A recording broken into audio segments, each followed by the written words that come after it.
Hello everyone, welcome to Anita's World, a safe space for everyone. About a week ago, I finally completed the process of combing out my locks.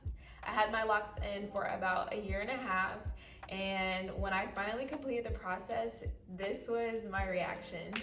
I realized I look crazy. I'm about to take this towel off my head and see what we are working with. Oh my god. Oh, not me about to cry. I'm really about to oh my god. Oh my god. Alive and real. I don't even know if y'all can. So although I combed out my locks, I am so grateful that I went through that journey. If I could go back and change anything, I wouldn't. Like, I'm so grateful that I had the opportunity to experience having locks.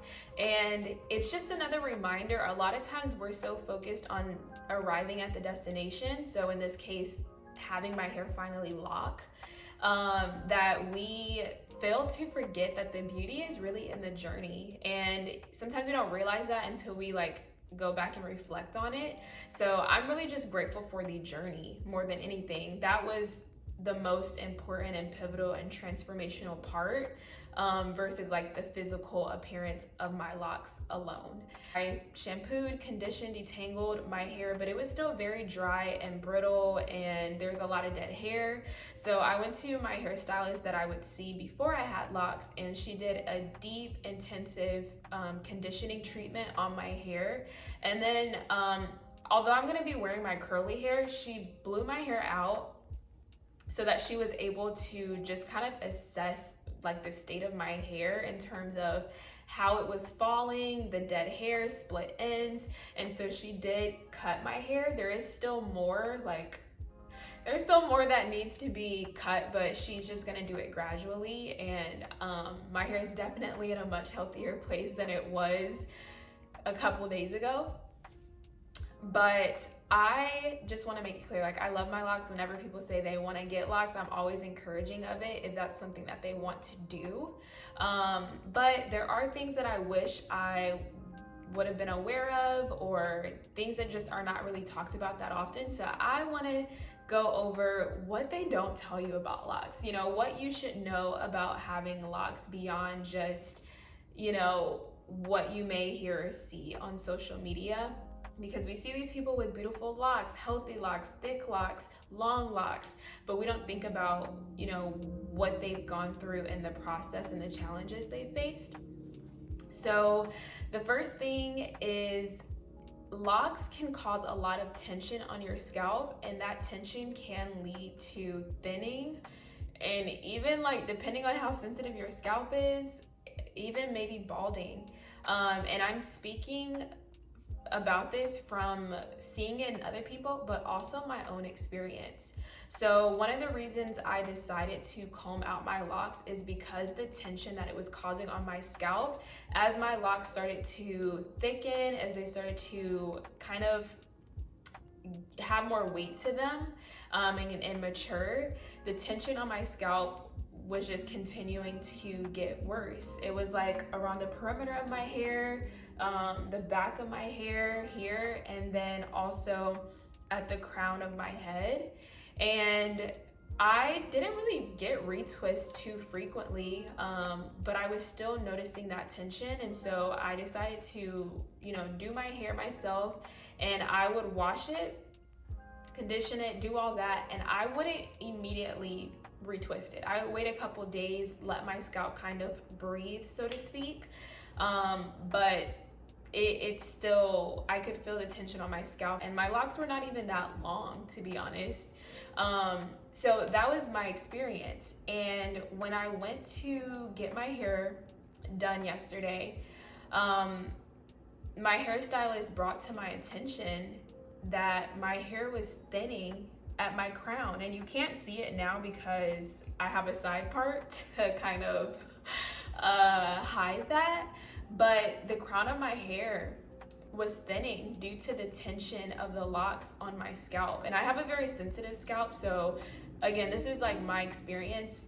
Everyone's hair and reaction to having locks is different, but I have noticed that the longer you have locks and they start to mature and get heavier and longer and thicker, it does cause tension on your scalp. And if you kind of don't take action on that sooner rather than later, it can backfire and it can cause thinning and maybe even balding.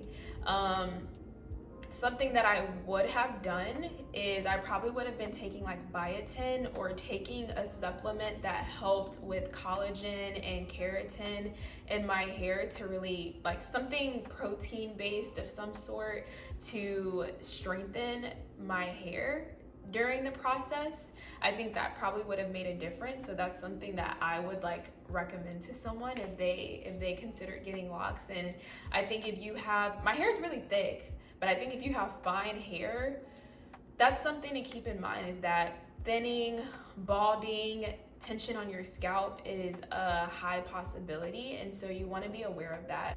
The other thing that I would say to be aware of, and that they kind of don't tell you when it comes to starting locks and having locks, is that you get lint stuck in your locks.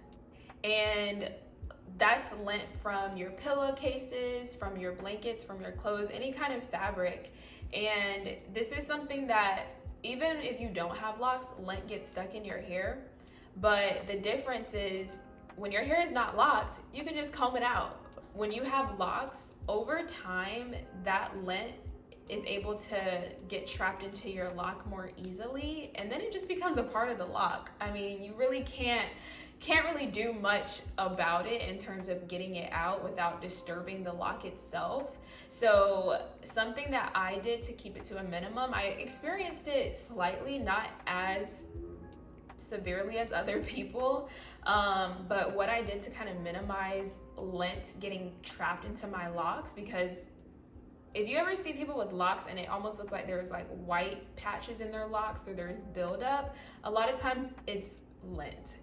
But when I was at home, I would always have my bonnet on, my scarf on, like I would always have my locks covered up so that I wasn't laying on my couch or bed and making my hair susceptible to, you know, attracting lint essentially. And there are things you can do, like apple cider vinegar rinses apparently is supposed to help with that, amongst other things. But regardless of that, regardless of what you do, like over time, as your locks start to thicken and mature, your hair is going to attract lint and it's going to get trapped. It's going to get trapped in your locks. And having lint in your locks doesn't make your locks dirty. You can still clean your hair. You can still shampoo and wash your hair. But that lint may not come out. And so that is something that I wish that I knew. And when I combed out my locks, I was actually starting to see more lint. Like, when you look at your hair, you may not notice things, but as I started to comb it out, I was like, oh my gosh, like there's so much lint in my locks. So that is something to be mindful of, is that locks do get lint in them, and there is gonna come a point where you may not be able to comb it out or detoxify it out of your hair no matter what you use. I know I never did this, but I do know some people who have had locks for a long time, like years and years and years. They dye their locks to kind of like lessen the appearance of the lint in their hair, if that makes sense. So I mean, that is something you can do, I guess. But locks, lint in your locks is a real thing. I don't know why I just pulled this comb out. But anyway, another thing, and this may be obvious for some people, and now I know, but when I first started my lock journey, I did not know that you could comb out your locks. I thought the only option was to cut them. And a lot of times when it comes to starting your lock journey and people who already have locks, they make it seem as though like this is a commitment. There's no turning back.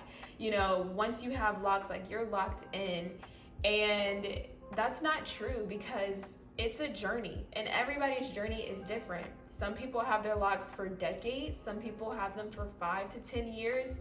some people 2 years, some people one. Like it really is subjective to the person and what feels right for them and the health of their hair. And then there's also the spiritual aspect to it as well.